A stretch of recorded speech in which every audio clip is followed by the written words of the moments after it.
Okay, good morning everyone, good morning. So कहाँ तक पहुंच गए थे, कहाँ हम ना लास्ट डिस्कस कुछ हैम्पर हुआ था। हाँ, शट डाउन हो गया था। तो let's continue with the shut down. Shut down shut down cost की हम बात कर रहे थे। एंड शट डाउन कॉस्ट पे जब हमने बात स्टार्ट किया था, शट डाउन कॉस्ट का मतलब था हमें ये डिसीजन लेना है कि इन इन डिप्रेशन क्या हम अपने बिजनेस को शट डाउन कर दें। सब्जेक्ट टू ये डिसीजन कब लेना है, जब हम ये फील कर रहे हैं कि that shutdown is temporary, not the permanent. If that shutdown is permanent then fine, do it. तब तो आपको जब लेना है जब लीजिए। तो हमने एग्जांपल लिया कि सपोज हम हमारा फिक्स कॉस्ट चल रहा है। एक और नया एग्जांपल है, हमारा फिक्स कॉस्ट है 2 लाख रुपीज का, एंड वी आर नॉट, और वेरिएबल कॉस्ट है 10 रुपीज पर यूनिट। ठीक है। एंड करंटली हम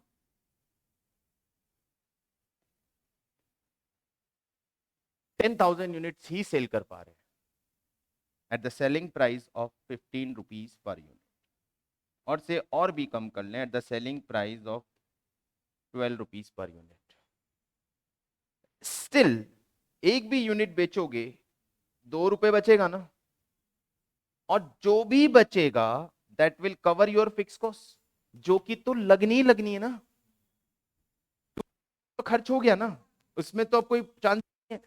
at that point of time if you will shut down it, तो पूरा 2 लाख का खर्चा हो रहा है, जेब से जा रहा है। Still you are capable of getting something that can recover your fix cost, चाहे वो कितना भी कम हो, कितना भी कम हो। से सर हम अभी सिर्फ 50,000 यूनिट्स सेल कर पा रहे हैं, 2 rupees per unit, at least you are getting 1 lakh rupees extra above your variable cost, और ये 1 लाख रुपी आपकी फिक्स कॉस्ट का एक पोर्शन कवर कर रहा है। एटलीस्ट अभी आपका लॉस कितना हो रहा है, 1 lakh. If someone ask you should we shut down, sir what will happen if we will shut down it, पूरा 2 लाख का लॉस होगा, अभी 1 लाख का हो रहा है, तो don't shut it down. But हमारा डिस्कशन इससे थोड़ा अलग लेवल पे जाएगा, नेक्स्ट लेवल पे जाएगा। क्या शटडाउन के बाद भी this fix cost will remain continue?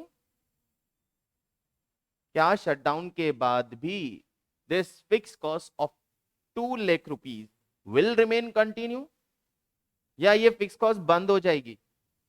तो वहां हमारा डिस्कशन इस चीज के लिए आता है कि फिक्स कॉस्ट को हम दो पार्ट में डिवाइड करते हैं, अवॉइडेबल, अनअवॉइडेबल।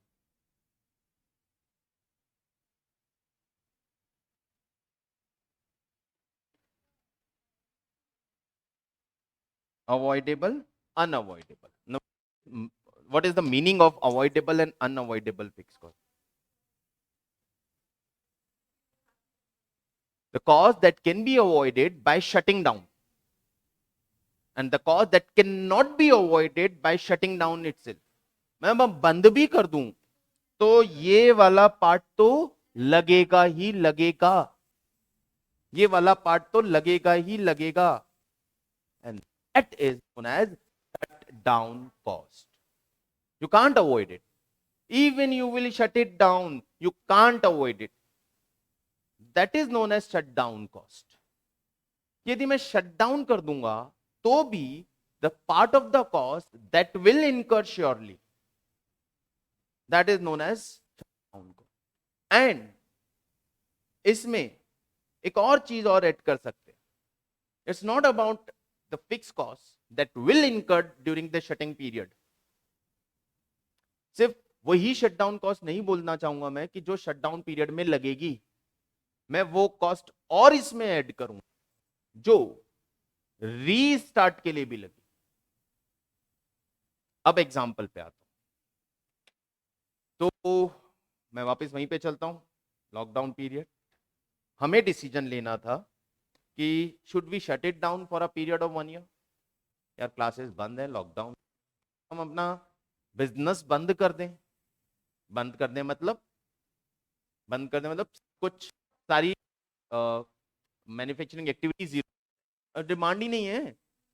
तो शट डाउन करने का मतलब क्या हुआ? I should leave the premises, rent बचाओ, इलेक्ट्रिसिटी बिल बचाओ, कनेक्शन कटवा दो, फैकल्टी को बाय बाय कर दो, एम्प्लॉय को बाय बाय कर दो, घर बैठ जाओ। व्हेन शटडाउन पीरियड खत्म होगा, जब ये नॉर्मलाइज होगा, then we will restart it. Sir आप चाहे कुछ भी कर लो, सोचो बैठ के क्या करें। बोले सर प्रेमाइसिस नहीं छोड़ सकता। क्यों? रीस्टार्ट करते वक्त वही प्रेमाइसिस वापस मुझे रेंट पे मिलेगा, इसकी कोई श्योरिटी नहीं है, और मुझे चाहिए तो वही, तो आई विल कंटिन्यू इट। तो रेंट जेब से जाने दो, देना पड़ेगा। चलो एक बार सोच भी ले, सर वापस मिल जाएगा यार, भी दूसरा प्रोमाइसिस, लीव इट, रेंट बचा लो, ठीक है। सारे स्टाफ को नहीं निकाल सकता, फैकल्टी सारी फैकल्टीज को बाय बाय नहीं कर सकता। जो मेरी परमानेंट फैकल्टी जिनकी वजह से मेरा बिजनेस चल रहा है, उन्हें मुझे घर बैठ के सैलरी देनी पड़ेगी ड्यूरिंग दैट शटिंग पीरियड। क्योंकि यदि उनको मैंने निकाल दिया और उन्होंने कहीं और ज्वाइन कर लिया, तो मैं जब रीस्टार्ट करूंगा तो वो मुझे नहीं मिलेंगे, और हो सकता है मैं परमानेंटली मार्केट से आउट ही हो जाऊं और मार्केट कोई नया प्लेयर कैप्चर कर ले। तो हमने आइडिया लगाया कि ये अनअवॉइडेबल पार्ट ऑफ फिक्स है, जो कि शटडाउन में भी लगेगा। तो आउट ऑफ 2 लाख हमारा असेसमेंट ये था कि सर 60,000 की ऐसी कॉस्ट है जो लगेगा ही लगेगा। We can avoid only 1,40,000। तो जिस दिन आपका रेवेन्यू इतना कम हो जाए कि आपका, अब मैं शट डाउन कर रहा हूं, तो अब मेरा शटडाउन पे लॉस कितना होने वाला है? 60, क्योंकि ये तो लगेगा ही। प्लस सर जिस दिन रीस्टार्ट करोगे उस दिन नई बिल्डिंग लेनी पड़ेगी, नया इंफ्रास्ट्रक्चर वापस एस्टैब्लिश करना पड़ेगा, और कई इक्विपमेंट्स हैं जो खराब हो चुके होंगे, उनको रिन्यू करना पड़ेगा, उनकी रियॉलिंग करनी पड़ेगी, बहुत कुछ होगा। उसमें मुझे एक्स्ट्रा 20,000 रुपीज एक्सपेंड करना पड़ेगा जब मैं रीस्टार्ट करूंगा। तो उस केस में यदि मैं शटडाउन का डिसीजन लेता हूं तो मेरा टोटल लॉस कितना आ रहा है? 80 का लॉस है। और यदि कंटिन्यू रखने से आपका लॉस 80,000 से कम होता है, कंटिन्यू इट, तो कंटिन्यू करो। शटडाउन कॉस्ट से जरा सा भी ज्यादा रेवेन्यू आ रहा है, शटडाउन कॉस्ट से जरा सा भी ज्यादा रेवेन्यू आ रहा है, कंटिन्यू कर लो। और शटडाउन कॉस्ट से भी कम रेवेन्यू आना शुरू हो जाए, तो पता है ना इतना तो लॉस वैसे भी है और अभी इससे ज्यादा हो रहा है, तो बंद कर। That is shutdown. हाँ, प्रैक्टिकली यदि आप देखने जाएंगे तो सिनेरियोस कई बार चेंज भी हो जाते हैं। और वो चेंज कैसे हो जाते हैं कि कई बार लॉस और शटडाउन फिर भी हम कंटिन्यू करते हैं। क्यों कंटिन्यू करते हैं? Market competition. मार्केट कंपटीशन मतलब मार्केट ऐसा है हमारा कि यदि आपकी मार्केट से प्रेजेंस हटी तो हो सकता है आपको लोग परमानेंटली भूल जाए। And is very much practical thing. यदि आप मार्केट से 2 साल के प्रेजेंस नहीं है, तब तक ना कोई नया आपको कैप्चर कर चुका होगा, आपके उस मार्केट शेयर को उठा चुका होगा, और फिर वापस आप री एंट्री करोगे तो शायद लोग भूल जाएंगे आप। हुआ है बहुतों के साथ। सो ये था हमारा next cost, that is shutdown cost. Shutdown cost के बाद नेक्स्ट कॉस्ट की तरफ चलते हैं, और नेक्स्ट कॉस्ट है हमारे पास sunk cost. You can take it, sunk cost.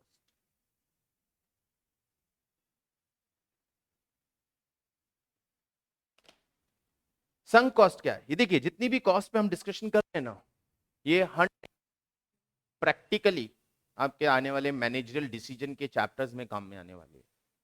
Once you are suppose to take decision about factory की शटडाउन करें या ना करें, तो आपको वहां शटडाउन कॉस्ट पे फोकस करना होगा, अवॉइडेबल अनअवॉइडेबल पार्ट देखना पड़ेगा।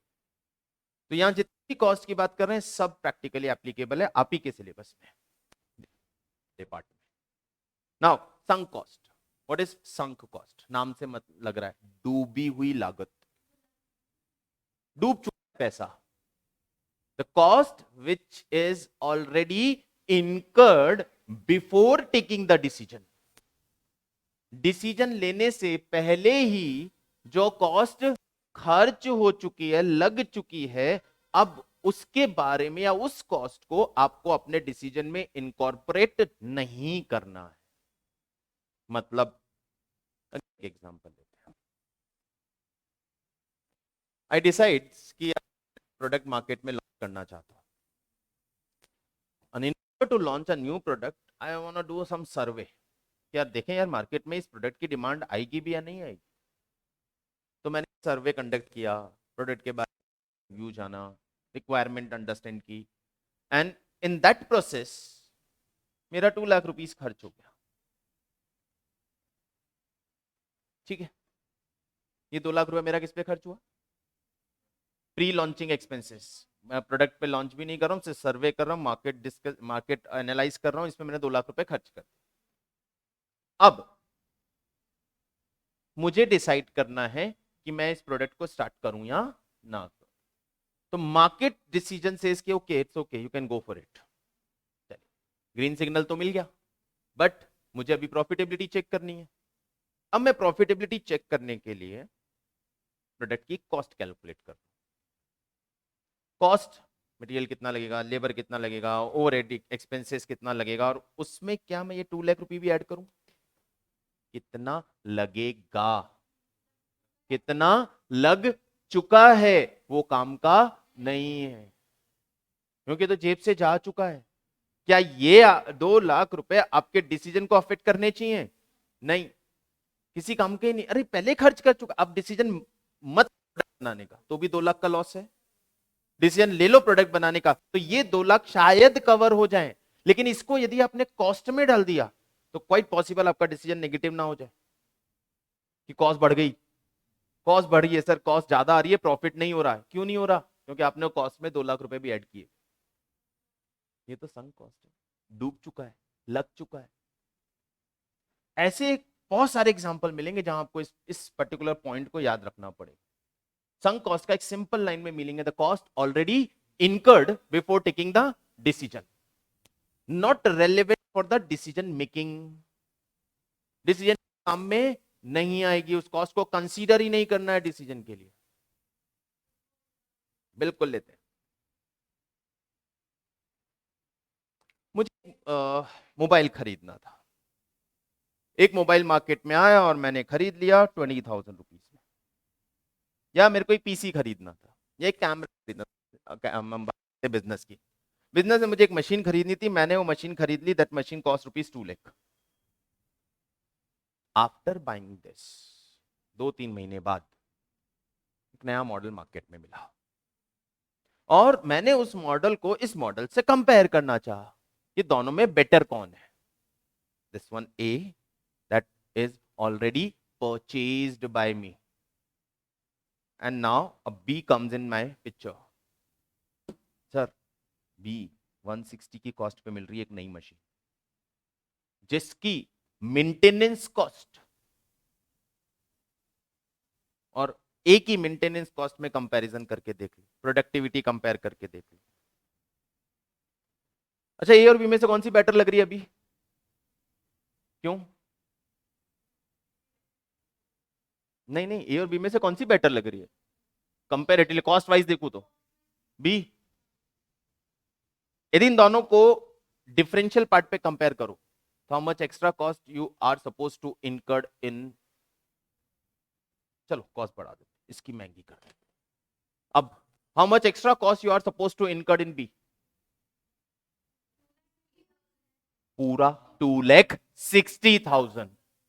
आप ये नहीं बोल सकते कि बी खरीदने पे 60,000 ज्यादा लगेंगे, सॉरी, ए ऑलरेडी खरीद चुके हो। पहले तो ये देखो ए कितने में वापस बिकेगी, पता चला सर ए के 1,20,000 रुपए मिल जाएंगे। ये 2 lakh is not relevant to compare because it is already incurred. और हमें बोलते नहीं सर खरीद चुके अब तो कोई मतलब नहीं, ये बिकेगी बिकेगी कुछ नहीं, इसको हटाओ नई लगाओ। अरे तो नई लगाना, नई वाली चाहे 50,000 में मिल रही हो तो भी मेरे लिए वो 2,50,000 की है। क्यों? 2 लाख तो ऑलरेडी खर्च हो चुके, उसको हटा के नई वापिस खरीदूंगा, उसके 50,000 और दूंगा, जिसके 2 लाख के मुझे कुछ वापस मिलने वाले, क्योंकि वो 2 लाख तो ऑलरेडी इनकर्ड है ना। That is known as sunk cost. पैसा पहले जा चुका, जेब से खर्चा हो चुका, जो हो चुका उसे भूल जाओ, उससे मिलने वाली रिकवरी कंसीडर करो कि वापस कितना आ जाएगा। हाँ जी, डिसीजन कंपैरिजन पे जा ही नहीं सकता। आप यहां पे ये कंपैरिजन कर ही नहीं सकता। हाँ, इनिशियली मेरे को ए और बी दो मशीन के बीच में कंपेयर करना है और डिसाइड करना है कि कौन सी खरीदूं, तो मैं डिसीजन लूंगा ए की कॉस्ट 2 लाख, बी की 260, let's compare it. But once when I already installed A, I can't compare कि ए 2 लाख की थी सर।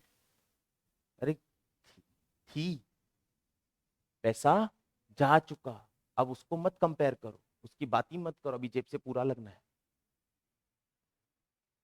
Is it clear? ये कहलाती है संक कॉस्ट। संक कॉस्ट के बाद हमारे पास एब्सोल्यूट कॉस्ट।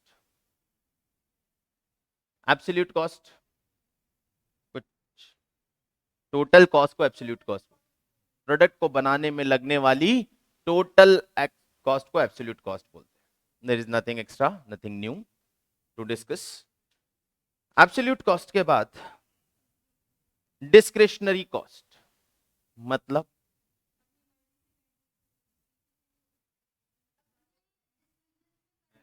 डिस्क्रिशनरी कॉस्ट का मतलब होता है, चलिए मैं एग्जैक्ट लैंग्वेज भी आपके लिए ले आता हूं।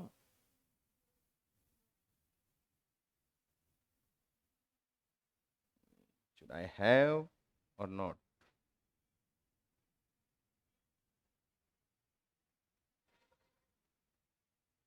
एक second.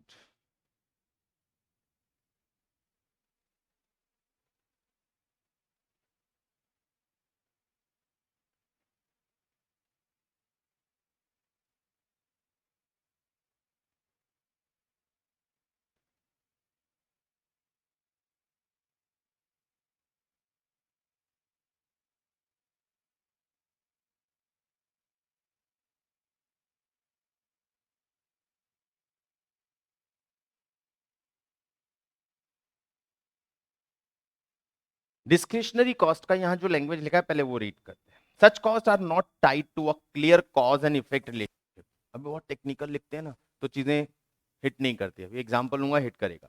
Not tied to a clear cause and effect relationship between input and output, they usually arise from periodic decision regarding the maximum outlay to be incurred, advertisement, public relation, executive training, etc. Discretionary cost को यूं समझे, ये वो cost नहीं है जो खर्च करनी ही करनी है और खर्च होगी ही होगी, होगी तो प्रोडक्ट बनेगा। It is not that cost. ये आपकी चॉइस पे है कि आपको यदि अपने आउटपुट को, अपने प्रॉफिट को, अपने रिटर्न को, अपने रेवेन्यू को शूट करना है तो ये खर्चा कर लो सर, इससे आपकी प्रोडक्ट की मार्केट वैल्यू या प्रोडक्ट की डिमांड बढ़ जाएगी। You are maybe you can sell more product in the market, but that is all your choice, that is totally your choice. If you want to do it, do it. मेरे पास management decision में आएगा, मेरे पास option है यार, product का market, product हमारी profitability बढ़ानी है सर, तो option, now you are the manager, now option, क्या ऑप्शन देंगे? सर हमारा प्रोडक्ट, ये पर्टिकुलर प्रोडक्ट इतना ज्यादा मार्केट में पॉपुलर नहीं है, do one thing, just throw the advertisement of this much amount, that will increase our market demand of the product. Okay, दूसरा ऑप्शन, सर एक काम करो ना सर, अपनी सेलिंग प्राइस को 5% डाउन कर दो, मार्केट प्राइस, मार्केट वैल्यू कम, price कम कर दो, मार्केट में डिमांड तो है हमारे प्रोडक्ट की, लेकिन यदि 5% सेलिंग प्राइस कम कर देंगे शायद ज्यादा बिक जाए। सर एक काम करते हैं, हम एक स्क्रैच कूपन साथ में प्रोडक्ट में डालना शुरू करते हैं जिसमें प्राइस निकालेंगे। उससे शायद हमारे प्रोडक्ट की डिमांड बढ़ जाए। सर, हम अपने एक एग्जीक्यूटिव को अपॉइंट करते हैं, बहुत मार्केटिंग एक्सपर्ट है, तो हम रेवेन्यू में 5% कमीशन पे लेके आते हैं, वो मार्केट में को या क्रिएट कर देगा। Now what you have choice, currently what we are doing with doing, ये जितने भी ऑप्शंस आए क्या ये जरूरी है, अदरवाइज प्रोडक्ट बिकेगा ही नहीं? नो हम अपने आउटपुट को, हम अपने रिटर्न को मैक्सिमम करना चाहते हैं, बढ़ाना चाहते हैं, तो ऐसा कोई खर्चा जो आपके डिस्क्रिमिनेशन पे, आपके चॉइस पे, आपकी मर्जी पे डिपेंड करता है और उस खर्चे से आप मैक्सिमम रिटर्न निकालोगे तो करना है। कुछ ऐसे एक्सपेंसेस जो करनी है एब्सोल्यूट प्रोडक्ट की कॉस्ट में आता है, लेकिन अब ये एडवर्टीजमेंट करते वक्त मैं सोचूंगा कि हम इस खर्चे से, मैंने यदि 5 लाख का एडवर्टीजमेंट थ्रो किया है तो 5 लाख से ज्यादा का रिटर्न तो कम से कम निकालूंगा, मैक्सिमम आउटपुट निकालो उससे। ऐसी कॉस्ट जो इसलिए इनकट की जाती प्रोडक्ट, और मतलब पहली लाइन थी ना, not tied up with clear cause and effect relationship. Cause and effect का रिलेशनशिप नहीं है कि खर्चा किया तो ही ये होगा और खर्चा किया तो ये होगा ही होगा। नो, हम यदि खर्चा करेंगे, हम ये कॉस्ट इनकट करेंगे तो ऐसा पॉसिबल है कि ये हो जाए, तो हम कोशिश करेंगे कि वो एक्सपेंस करके उससे हम वो मैक्सिमम आउटकम ड्रॉ कर लें। तो चॉइस पे हो गया, that is discretionary cost. Advertisement का डिसीजन लेना, ऑब्वियसली एडवर्टीजमेंट क्यों कर रहे हो? क्या प्रोडक्ट की डिमांड है?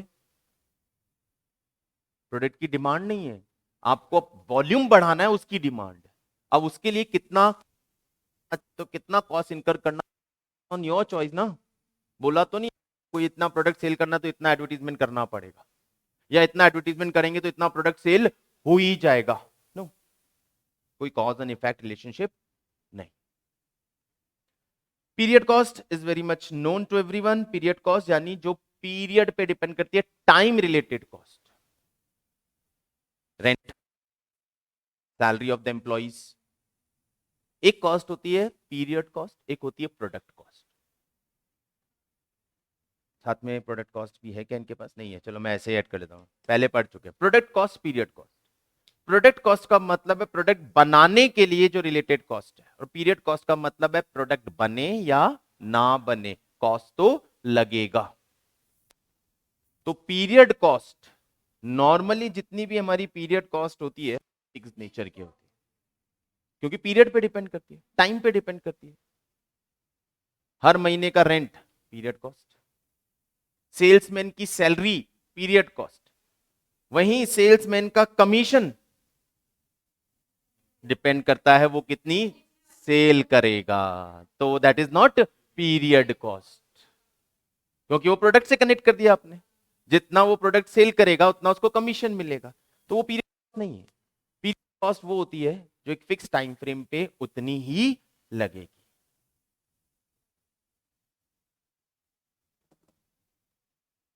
इंजीनियर्ड कॉस्ट, ये सारे आगे चल के आपको सारा हेल्प करेगा, इसीलिए फर्स्ट चैप्टर में हमने इंट्रोडक्शन ले लिया। जब जब चैप्टर, जिस जिस चैप्टर में इनका रेलेवेंस आएगा तब हम इस पर और बात करते हुए चलेंगे, प्रैक्टिकली इनको कनेक्ट करते हुए चलेंगे। वैसे एग्जांपल के थ्रू क्लियर हो ही रहा है कि हम किस चीज की बात कर रहे हैं। कॉस्ट जो clear cause and relationship maintain करती है इनपुट एंड आउटपुट के बीच में, वो engineered cost. Engineered cost personally observable input are direct material cost, direct labour cost etcetera. Example output और कार, कंप्यूटर एक्सेट्रा। उनका एग्जाम्पल देने का तरीका थोड़ा डिफरेंट है, मैं सीधा बात करूं। इंजीनियर्ड कॉस्ट का मतलब है जितना कॉस्ट खर्च करोगे वो सीधा सीधा आउटपुट वाले प्रोडक्ट में रिफ्लेक्ट करेगी। एग्जैक्टली एक कार बनाने के लिए 2 लाख रुपए का मटेरियल लगेगा, तो the car cost definitely will include that 2 lakh rupees cost, क्योंकि वो उसी के लिए लगी है। Input out, 1 unit of product required material of 500 rupees, then 2 unit of material, 2 unit of product required material of 1000 rupees। पूरा का पूरा 500 और 1000, पूरा का पूरा जो कॉस्ट है वो कॉस्ट आपके आउटपुट में, आपके प्रोडक्ट में रिफ्लेक्ट करेगा, यानी जितना कॉस्ट डालोगे उतना आउटपुट बनेगा। यदि 1 यूनिट के लिए 500 रुपए का मटेरियल लगता है, मैंने 5000 का मटेरियल डाला, तो मेरा 10 यूनिट का आउटपुट बनेगा। 1 यूनिट को बनाने में 10 घंटे की लेबर लगती है, 10 घंटे लेबर को 10,000 रुपए देता हूं। यदि मैंने उसको 1 लाख रुपए दिए, इसका मतलब उसने मेरे लिए 10 यूनिट बनाई है। That is input output relationship. बिल्कुल, that is known as engineered cost. Cause effect relationship, cause effect relationship,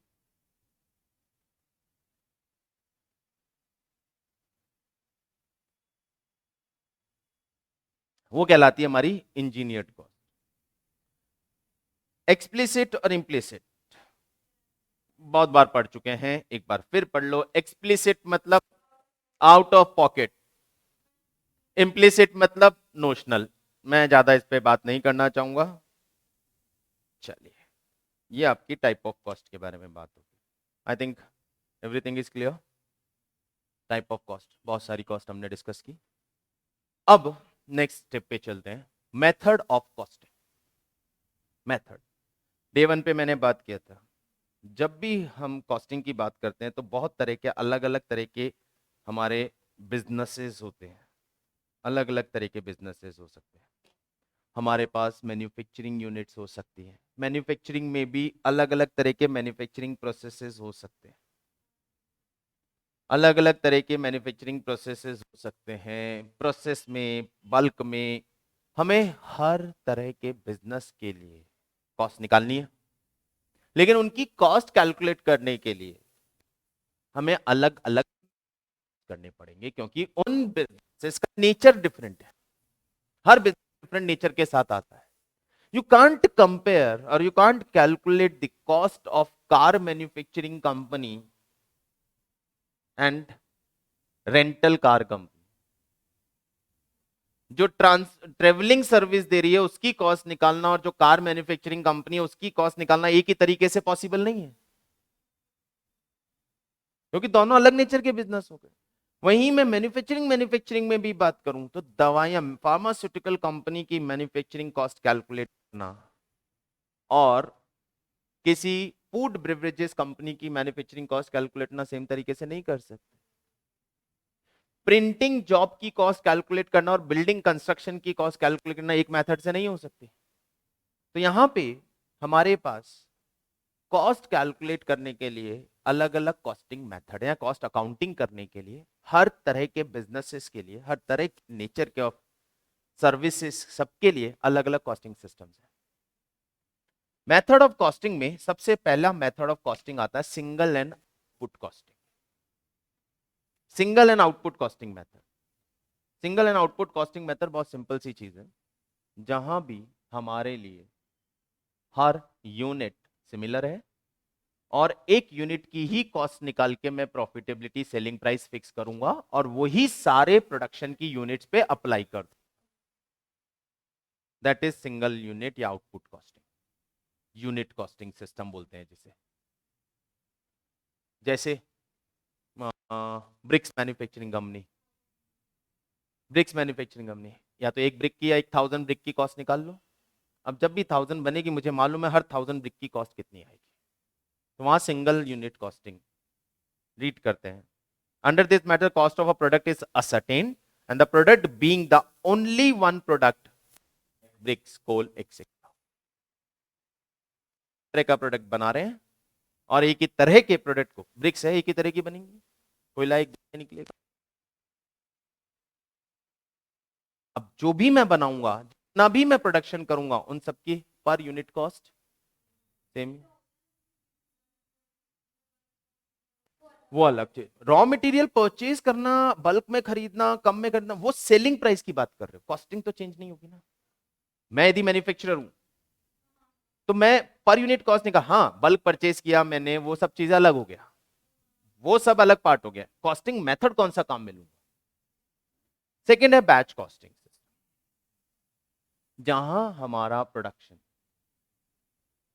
एक स्पेसिफिक ऑर्डर वाइज होता है, बैच वाइज। 500 यूनिट का ऑर्डर आया, अब मैं 500 यूनिट बनाऊंगा, उसी कॉस्ट निकालूंगा। अब हर बार मैं 500 500 500 500 500 500 500 500 500 500 करके ही यूनिट्स बनाता चलूंगा। मैं एक साथ 2000 5000 10,000 यूनिट नहीं बना रहा हूं कि प्रोडक्शन में डाल दिया बनती जा रही है मेडिसिन। अब मेडिसिन मैन्युफैक्चर फार्मास्यूटिकल कंपनी है, कोई पर्टिकुलर दवाई बना रही है, क्या वो दवाई बनाना शुरू करेगी और बनाती जाएगी? डिमांड पे डिपेंड करता है, ऑर्डर पे डिपेंड करता है। यार एक पर्टिकुलर टाइम में कितनी क्वांटिटी का ऑर्डर आता है? बोले सर 1 लाख पीसेस का ऑर्डर आता है, तो डू वन थिंग, पहले 1 लाख बनाओ, सप्लाई, फिर 1 लाख बनाओ, सप्लाई, फिर 1 लाख बनाओ, फिर सप्लाई। तब आप क्या कर रहे हो? यूनिट सेम है, लेकिन आप एक बैच फिक्स करके चल रहे हो और एक बैच में जितनी यूनिट्स बनाना चाह रहे हो उतनी ही यूनिट्स बना रहे हो, और वो बैच कंप्लीट होगा फिर नया बैच बनाओगे, फिर वो बैच कंप्लीट होगा फिर नया बैच बनाओगे। कई प्रोडक्ट देखे होंगे आपने, कभी उठा के देखना, घर जाओगे तब भी देखना, मेडिसिन बॉक्स, किसी भी मेडिसिन का बॉक्स उठा के देखना, उसके पीछे बैच नंबर लिखा होगा। वो बैच नंबर का मतलब क्या है? कि बैच में बनती है, ये जिस बैच पे बनी है ये उस बैच का नंबर डाल दिया। प्राइसिंग भी बैच, कॉस्ट भी बैच अकॉर्डिंग निकलेगी। तो यहां पे अब जो कॉस्टिंग होती है वो पर बैच होती है, पर यूनिट कॉस्टिंग नहीं निकाली जाती। बैच की कितनी कॉस्ट आएगी। अब जब भी आप कोई भी प्रोडक्ट जाके देखना, बैच बैच के फायदे भी बहुत है। सर क्या हो सकता है बैच से? मेडिसिन कभी कोई रिएक्शन कर जाती है, हो सकता है वो मेडिसिन खराब हो। अब वो मेडिसिन में कुछ गलती है इसका मतलब नहीं कि पूरा उसका मैन्युफैक्चरिंग गलत था, हो सकता है उस बैच के अंदर जहां वो मेडिसिन बनी वो बैच खराब हो, उसमें कुछ फॉर्मूला चेंज हो गया हो, कुछ मिक्सिंग गलत हो गई हो। तो एटलीस्ट मैं सेफ्टी साइड पे उस एक अनाउंसमेंट डाल सकता हूँ कि इस पर्टिकुलर बैच नंबर की जो भी मेडिसिन जहां भी है रिकॉल कर। सुना होगा कई बार, अभी कौन सी कंपनी थी, कार मैन्युफैक्चरिंग कंपनी थी, उसके एबीएस सिस्टम में या ब्रेकिंग सिस्टम में फॉल्ट आ गया था। नहीं नहीं है, उसके ब्रेकिंग सिस्टम में फेलियर आ रहा था, ब्रेकिंग सिस्टम खराब था उसका। बहुत पुरानी कंपनी है, बहुत सारा अपना प्रोडक्ट लैक्स ऑफ यूनिट्स में कार बेच चुकी है, लेकिन उसके ब्रेकिंग सिस्टम में क्या पर्टिकुलर केस था। हाँ सर, हो सकता है ना कि गाड़ी खराब। तो उन्होंने चेक करने के लिए देखा, तो उसी बैच में बनी हुई दूसरी गाड़ी जहां भी थी वहां क्या उसके ब्रेकिंग सिस्टम में प्रॉब्लम। देन दे रियलाइज कि जो पूरा बैच बना था ना, 500 कार बनी थी इस बैच में फॉर एग्जाम्पल, उन सब में गड़बड़ हो सकती है। उन्होंने मार्केट से वो बैच नंबर की सारी गाड़ी रिकॉल की, उनका ब्रेकिंग सिस्टम करेक्ट किया, फिर वापस सप्लाई की।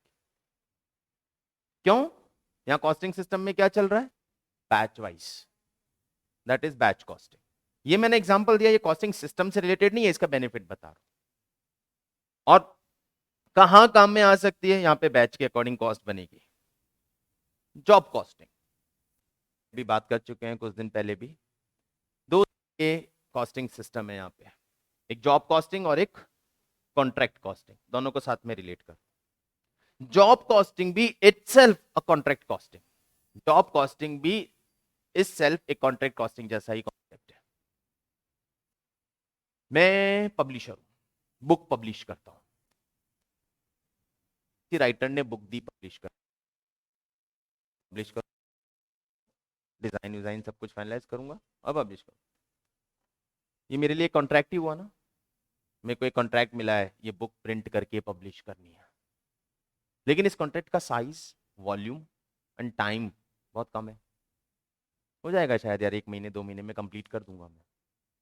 अब इस कॉन्ट्रैक्ट के लिए मैं कस्टमर से कितनी कॉस्ट चार्ज करूं, क्या प्राइस चार्ज करूं?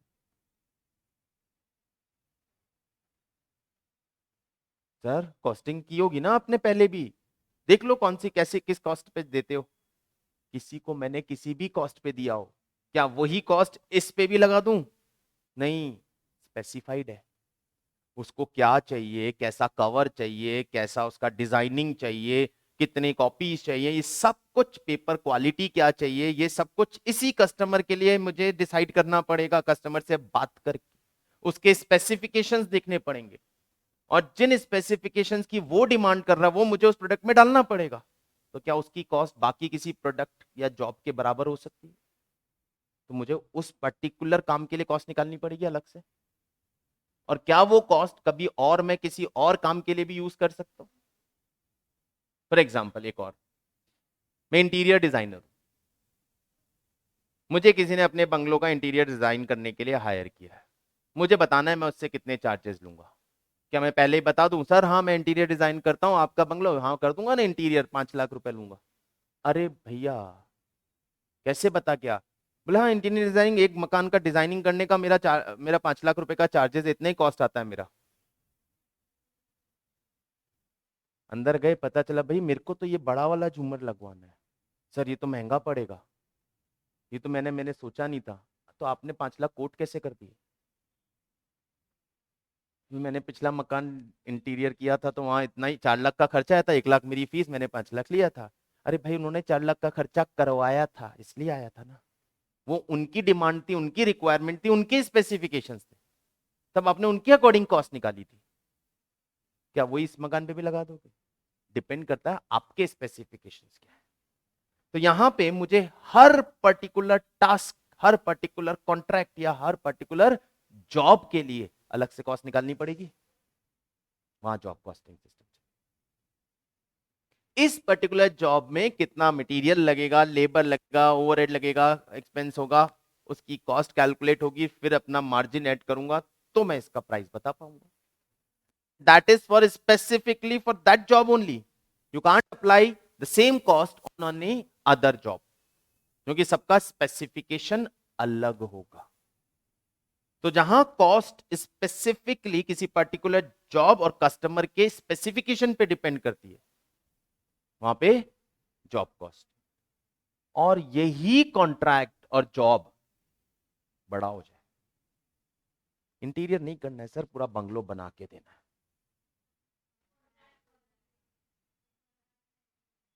तो वही जॉब शिफ्ट हो गया किसमें? कॉन्ट्रैक्ट में, क्योंकि अब वो लार्ज हो गया। लार्ज स्केल पे यदि कोई स्पेसिफाइड जॉब आ रही है मेरे पास तो वही contract costing. Cost of each contract is separately ascertain. अब इसमें क्या आ गया? बड़ा ब्रिज, रोड, डैम, वहां कॉन्ट्रैक्ट। जो कई कुछ ऐसे होते हैं जो साल के अंदर अंदर खत्म हो जाते हैं, कुछ ऐसे होते हैं जो सालों चल जाते हैं, वहां पे कॉन्ट्रैक्ट कॉस्टिंग का। ठीक है, तो कॉस्टिंग सिस्टम में single and output, batch costing, job costing, contract, ये सब इंडिविजुअल चैप्टर हैं आगे, इनको हम समझेंगे भी, इनके प्रैक्टिकल पूरा प्रैक्टिकल कैलकुलेशन करेंगे। जॉब आएगा, जॉब की कॉस्ट निकालना सीखेंगे, कॉन्ट्रैक्ट कैसे कॉस्ट की जाती है कॉन्ट्रैक्ट की, वो कॉन्ट्रैक्ट कॉस्टिंग पूरी सीखेंगे।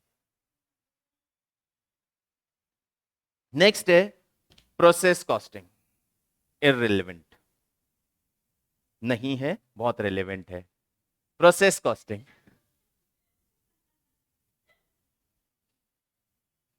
Question was irrelevant. Okay, so guys process costing क्या होता है? प्रोसेस कॉस्टिंग क्या होता है? प्रोसेस कॉस्टिंग को ऐसे समझें, काम मैन्युफैक्चरिंग का ही हो रहा है,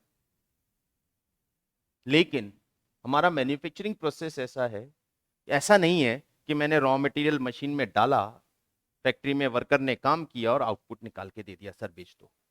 नहीं सर, क्या मुझे अलग अलग डिपार्टमेंट बनाने पड़ते हैं, जहां पे एक डिपार्टमेंट का काम होता है, वो अपना काम कंप्लीट करके प्रोडक्ट बाहर निकाल देता है, फिर वो दूसरे डिपार्टमेंट में जाता है, वहां उस पर फिर कुछ और काम होता है, वो कंप्लीट करके बाहर निकाल देता है, फिर वो अलग डिपार्टमेंट, ऐसे अलग अलग डिपार्टमेंट से पास ऑन होके फाइनली मेरा प्रोडक्ट बनता है। एग्जाम्पल बहुत सारे ले सकते हैं, सबसे बेस्ट एग्जाम्पल तो यही है अपना शुगर। शुगर नहीं नहीं, मैन्युफैक्चरिंग के अंदर ही फर्दर जैसे शुगर, शुगर कैसे बनेगी? तो सर पहले तो शुगर केन आएगा, और शुगर केन को आप शुगर केन से लिक्विड निकालोगे। तो आपका पहला प्रोसेस ये है, जहां पे एक मशीन लगा है, जहां पे पूरा मैन्युफैक्चरिंग सेटअप लगा है, जहां पे शुगर केन आते हैं, वो उसको मशीनों में डालते हैं और वहां से लिक्विड बाहर आता है, वो उनको ड्रम्स में भरते हैं, उनका काम खत्म हो गया। That first process, exactly. जहां पे ये फर्स्ट प्रोसेस कंप्लीट हो गया, उनका काम यही है शुगर केन से लिक्विड निकालना, ड्रम फिल कर, फिर वो फिल्ड शुगर केन के ड्रम, शुगर केन एक्सट्रैक्ट के ड्रम्स सेकेंड डिपार्टमेंट में जा रहे हैं, जहां पे फिर मशीन्स लगी है, जहां पे वो लिक्विड पोर किया जाता है और लिक्विड पोर करके उसको रिफाइन किया जाता है, जिसमें से प्योर एक्सट्रैक्ट बाहर किया जाता है और मोलासिस बाहर निकल जाता है। जहां वो प्योर प्योर फॉर्म में लिक्विड बाहर आ गया, वो हो गया department number 2, that is known as process number second. Second process ने अपना आउटपुट दे दिया, वो आउटपुट फिर थर्ड प्रोसेस में जाता है, जहां वो लिक्विड पोर किया जाता है और वहां वो क्रिस्टल फॉर्म में कन्वर्ट होते हैं, तो क्रिस्टल बनते हैं शुगर के। हाँ, अब ये प्रोसेस नंबर 3, फिर जाके शुगर बाहर आती है।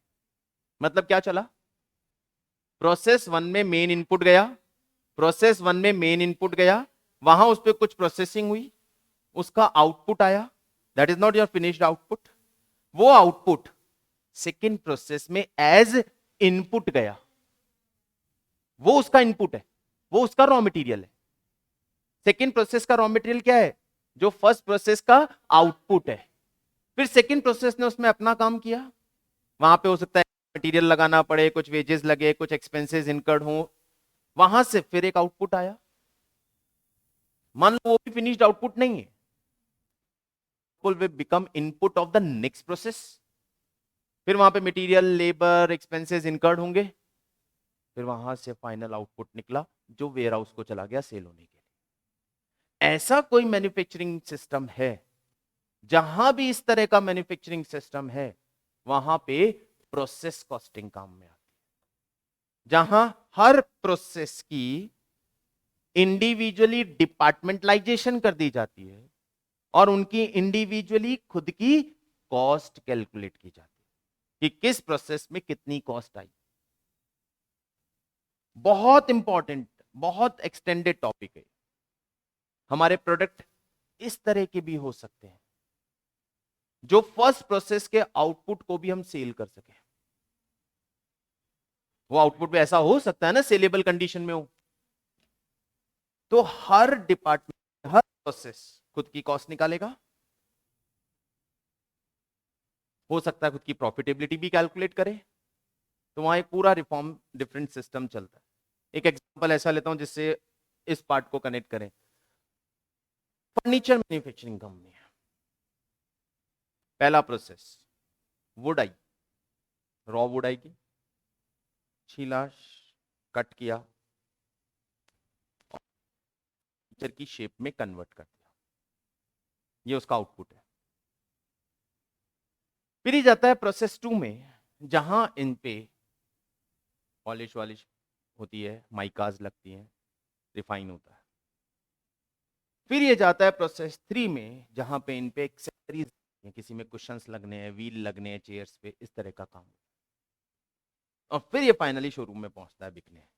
सर, हमारे कुछ में ऐसे गवर्नमेंट कॉलेजेस, स्कूल्स हैं जहां वो रॉ फर्नीचर है ना, जिसमें माइका भी नहीं लगी है, उसकी भी डिमांड, तो मेरा फर्स्ट प्रोसेस का आउटपुट भी सेल हो सकता है। हो सकता है मेरा सेकंड प्रोसेस का आउटपुट भी कुछ पार्ट में डिमांड लेके है, मार्केट में सेल हो सकता है। ये पूरा एक्सटेंडेड फॉर्म है that we will discuss in that chapter, process costing. Next, operating costing, नाम से क्लियर, इसका दूसरा नाम है सर्विस कॉस्टिंग। सारे बिजनेसेस, सारे ऑर्गेनाइजेशंस जो सर्विस प्रोवाइड करने का काम करते हैं, वहां सर्विस कॉस्टिंग चलता है। Travelling, station, hospitals, hotels, cinema halls, bus services, aeroplanes, airlines, बहुत सारे सर्विस का ही काम कर, वहां सर्विस कॉस्टिंग। वहां मटेरियल नहीं होता, वहां नहीं होती, वहां एक्सपेंसेस और रेवेन्यू होता है, वहां सब कुछ खर्चा ही है, सारे एक्सपेंसेस हैं, वहां कोई मटेरियल या वेजेस नहीं लग रहा है, वहां सर्विस कॉस्टिंग काम। हाँ, रेस्टोरेंट भी आ जाए, hotels, hospitals, water supply, transportation, even retail trade के अंदर भी हम सर्विस कॉस्टिंग लगा देते हैं। वो भी कर क्या रहे हैं, बना बनाया माल ला रहे और बेच रहे हैं, तो वहां पे देखते हैं खरीदने का कॉस्ट कितना आया, एक्सपेंसेस कितने लगे, सेलिंग प्राइस क्या हुई। Franchisees, they are providing services only. हाँ, एजुकेशन इंडस्ट्री पूरा service costing. And last one is multiple costing. Multiple costing का मतलब हो गया जहां हमारा प्रोसेस ऐसा है, मैन्युफैक्चरिंग सिस्टम ऐसा है जहां मैं एक से ज्यादा चीजें मैन्युफैक्चर कर रहा हूं, तो किसी पर्टिकुलर पार्ट पे मैं एक डिफरेंट मेथड ऑफ कॉस्टिंग लगा रहा हूं, किसी पर्टिकुलर पार्ट पे मैं डिफरेंट मेथड ऑफ कॉस्टिंग लगा रहा हूं, that jointly known as multiple. Sir आपकी इंडस्ट्री में कौन सा कॉस्टिंग, एक एग्जांपल दिया वही लेते हैं, कार मैन्युफैक्चरिंग कंपनी जो कार भी बना रही है, असेंबलिंग, और उसके पार्ट्स भी खुद ही बना रही है, तो पार्ट्स मैन्युफैक्चरिंग वहां पे यूनिट या बैच कॉस्टिंग लग जाएगी, और असेंबलिंग वहां पे सिंगल आउटपुट कॉस्टिंग लग जाएगी, क्योंकि असेंबलिंग तो पूरी एक कार ही है, एक कार की कॉस्ट कितनी है बाय टेकिंग सच पार्ट्स, और पार्ट्स बनाने में बैच कॉस्टिंग लगा दूंगा क्यों, बल्क में। तो अब एक ही जगह पे बैच कॉस्टिंग भी काम में आ रही है, आउटपुट कॉस्टिंग भी काम में आ रही है, कहला गया multiple costing system. More than one method of costing, exactly एक ही जगह पे एक से ज्यादा कॉस्टिंग सिस्टम यूज में आ रहे हो। इन्होंने बाइसिकल का एग्जांपल लिया है, part will be costed by the system of job और बैच, और असेंबलिंग को हमने ले लिया सिंगल या आउटपुट कॉस्टिंग में।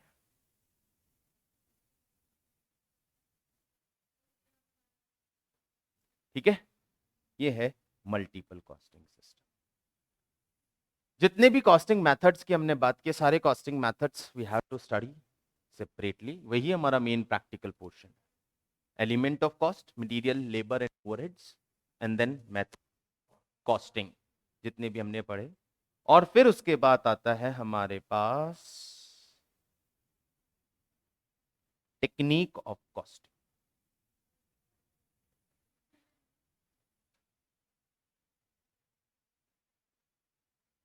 Technique of costing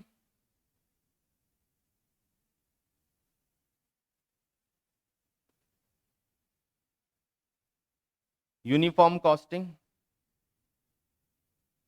marginal costing, standard costing and variance analysis, historical costing and absorption costing, जिसमें सबसे ज्यादा इंपॉर्टेंट आपके पास है standard costing and marginal costing, जिसपे अच्छा वेटेज भी है मार्क्स का।